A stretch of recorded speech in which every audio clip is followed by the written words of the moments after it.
First of all, you go to Google and Google Blender download. You click on the first link, blender.org, and there you will find the download link.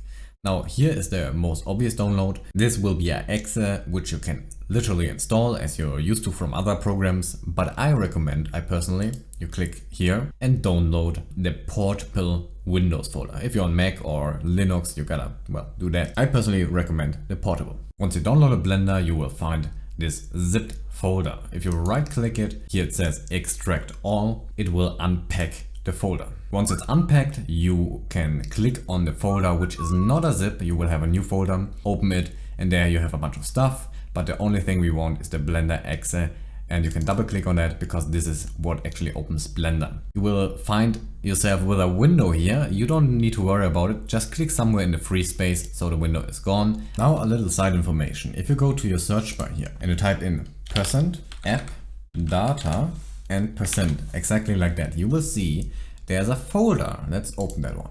And you're going to see inside this weird app data roaming folder, you have a Blender Foundation. Double click on that. There's a Blender folder inside. Double click on that. And you can see I have a lot of different versions here. Those are the versions I have presets for, or I opened with this computer.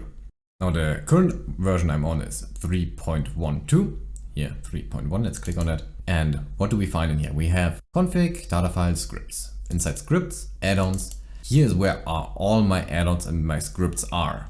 So additional functions from outside, from third parties that I put into Blender. This is very useful to know because on one side you have this Blender folder here from which you can start Blender, right? So if you copy this folder onto another computer, Blender will just start, but it will not have your add-ons. Those add-ons are under the app data, like I showed you, roaming, Blender, your version, scripts, add-ons, right? To be more accurate, if you change the PC, for example, you want to copy your Blender version folder and you want to copy the Blender Blender Foundation folder into your new app data roaming folder.